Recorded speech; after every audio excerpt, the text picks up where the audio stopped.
that breaking news about Vladimir Putin. U.S. intelligence officials tell ABC News that the Russian president was directly involved in that hacking scandal, interfering in America's election. And we begin tonight with President Obama making it clear who he believes was behind the Russian hacking. He said not much happens in Russia without Vladimir Putin. And tonight, ABC News confirming the FBI now agrees with the CIA. Vladimir Putin directed it.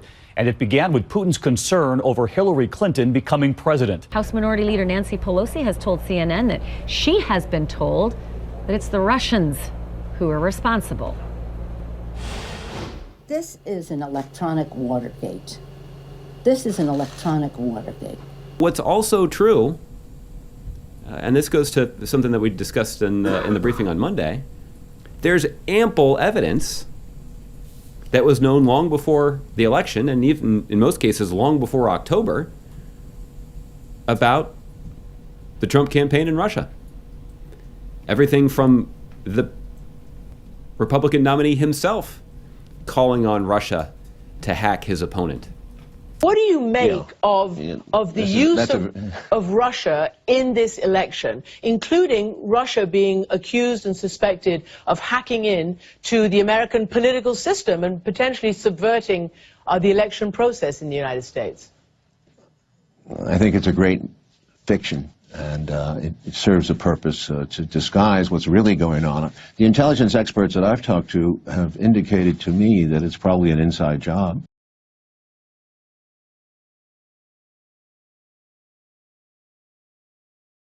Democrats are outraged Donald Trump won the election. They tried to get a recount and failed. Now they'll move to create a commission to decide if Russia had something to do with Trump's win. We should just clarify that the president earlier this week instructed the intelligence community to conduct a full review of the pattern of malicious cyber activity related to our presidential election cycle. So he's requested this report be completed and submitted to him before the end of his term. Lindsey Graham, who I don't agree with on many issues, over there on the Senate side and has asked for an investigation, and Marco Rubio has asked for, has said that basically we need to be looking into this. So what we're trying to do, what we're trying to do, Joe, is we're trying to make this truly a bipartisan effort, because this is bigger than this election. This is bigger than Trump. This is about saving and preserving our democracy. And so the CIA and the FBI say they have evidence, but they won't make it public. While the Office of Director of National Intelligence said it doesn't dispute the CIA's finding, it hasn't endorsed the assessment because of the lack of conclusive evidence. Let me ask you about that, because you're a ranking member of the House Foreign Affairs Committee. Did you hear from intelligence sources that Russia's intent was to put Donald Trump in the White House? I haven't heard from intelligence sources. I only know what I'm reading in the newspapers. Intelligence sources have not contacted the members of Congress. From the start, the media claimed Putin and the Russians are responsible. It has failed to point out the CIA has specialized in meddling in foreign elections and has orchestrated coups and assassinations of political leaders. The media will speculate on a possible Russian plot, but it will never consider the possibility the NSA or CIA might have something to do with influencing the election. The CIA has controlled the establishment media since the 1950s with its Operation Mockingbird. We have a lot of information about the CIA. We have a certain amount of information about the FBI, a certain amount about military intelligence. And the reason for this is because there were those congressional investigations that I mentioned before. There have been reports published, particularly from the Church Committee in the late 70s, where they published volume after volume describing the extent of media operations by the CIA and other agencies.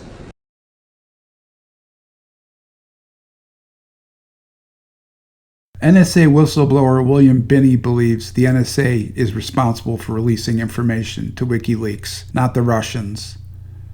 Binney is a former high-placed intelligence official. He told the Aaron Klein radio program in August a disgruntled U.S. intelligence worker is responsible for the hack. The NSA has the technical capability to go back and to trace it seems, this data for essentially where the hack came from. Is this correct? Does the NSA have this capability to basically find out exactly who hacked the DNC? Yeah, that's right. I mean, that's why I was talking about it. And the network log, it tells you what. See, every time if you're on a network, if you click the mouse key or type in some instructions and hit the carriage return, that sends a line of code down the network. Well, that gets logged and recorded in the network log as to who it's coming from, where it's going to, and then in instructions, of course, that send down to download things or read things that carries the return address. So all those addresses and exchanges are in the network log, and that's what Snowden's talking about. You can go into that log and see every transaction, and you could easily do that through that network log, and that's what these people who have supposedly looked for the attacks on the DNC were supposed to do. But I guess they did something and said that here was this known hack from Russian hackers. But I mean, there are other kinds of hackers. The governments would do it, like for example, if we were to do it with the Iranians, we'd do something that was totally different, like the Stuxnet thing, where you couldn't trace it back to the U.S. government. So I assume that the Russian government, if they were going to do something like that, they would do something different than a known attack. I mean, the known attack would get back to them directly, and that's I guess, what the DNC is trying to infer. He said the motivation had to do with Hillary Clinton's disregard for national security secrets. He also said the NSA has all of Clinton's deleted emails.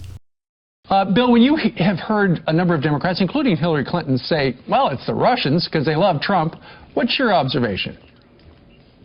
Well, I guess the first thing I would look at and think about is the attack. It's a well-known attack, and so therefore a lot of people know it. So the whole idea is you need to prove who it is that did it. Rather than, I know that a lot of people in our government like to make the Russians enemies, so if you use them as the primary culprit, then it diverts attention from the basic issues. Right. You say there's a possibility that the NSA was the one who hacked the DNC and somehow gave it to Julian Assange? Well, that's the whole point. I guess there is a possibility of that simply because they've got the emails. They collect them through the Fairview program, which has almost 100 taps on the fiber network inside the U.S. distributed with the population. They collect content and metadata at the same time. So it's all there, and they have it already available. And FBI, by the way, has direct access to those databases. So without oversight, there's no oversight of that. In 2005, it was revealed the NSA was conducting widespread illegal and unconstitutional electronic surveillance on the American people. Evidence of the NSA program was provided by Mark Klein, a former AT&T technician. Klein's undisputed evidence shows the telecom installed a fiber optic splitter at its facility in San Francisco and vacuumed up data and passed it on to the NSA. Mark Klein, in his declarations in the court about the AT&T facility in San Francisco, documented the NSA room inside that AT&T facility where they had NARIS devices to collect data off the fiber optic lines inside the United States. So that's kind of a powerful device that would collect everything that was being sent. It could collect on the order of over 100 billion 1,000 character emails a day. One device. So that gives you an idea of the magnitude of the kind of collection that's going on. In 2013, secret government documents revealed the government was illegally collecting the data of U.S. citizens under the Patriot Act. It launched PRISM in 2007, a secret program that collects data from more than 9 internet companies. PRISM began after the passage of the Protect America Act, a Bush administration initiative that allowed the NSA to violate the Fourth Amendment. When it comes to telephone calls, nobody is listening to your telephone calls. That's not what this program's about. As was indicated, what the intelligence community is doing is looking at phone numbers and durations of calls. They are not looking at people's names, and they're not looking at content. But by sifting through this so-called metadata, they may identify potential leads with respect to folks who might engage in terrorism. In addition to PRISM, the NSA and its international and domestic partners have used a number of specialized systems to conduct illegal surveillance, including Echelon, Carnivore, X-Keyscore, Mystic, Stingray, and others. It has worked with Britain, Germany, Sweden, Australia, France, and other countries, and has collaborated with the CIA to spy on millions of people.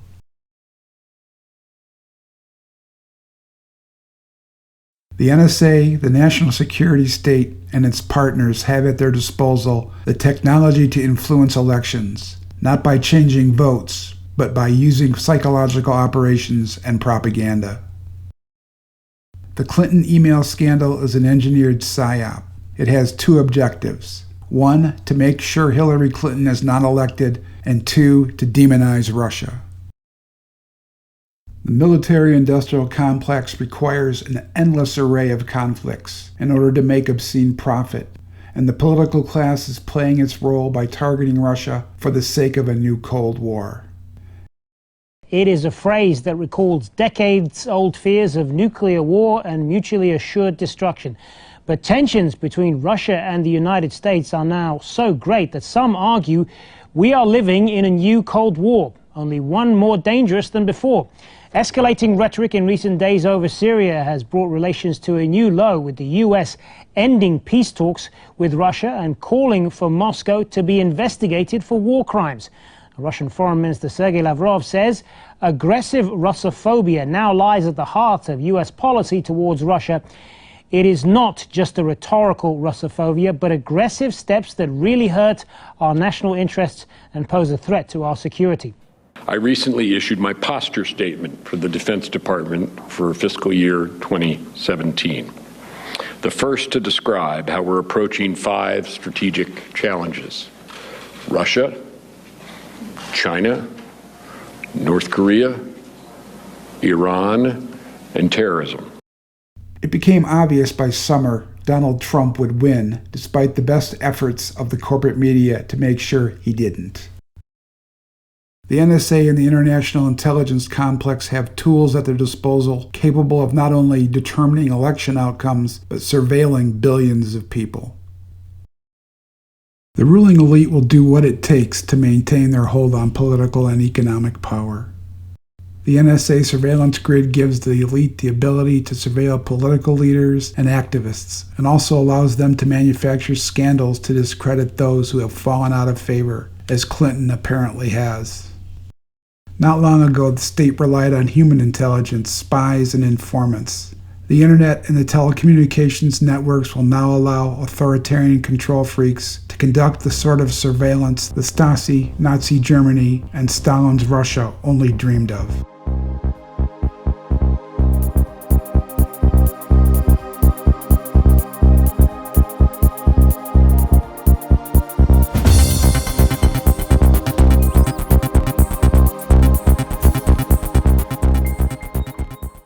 If you find the Geopolitical Report informative, please consider making a contribution to Newsbud. We are 100% people-funded and don't take money from corporate advertisers, establishment foundations, or NGOs. With your support and encouragement, we'll continue to bring you news and information ignored and blacklisted by the corporate media. Thank you for your support.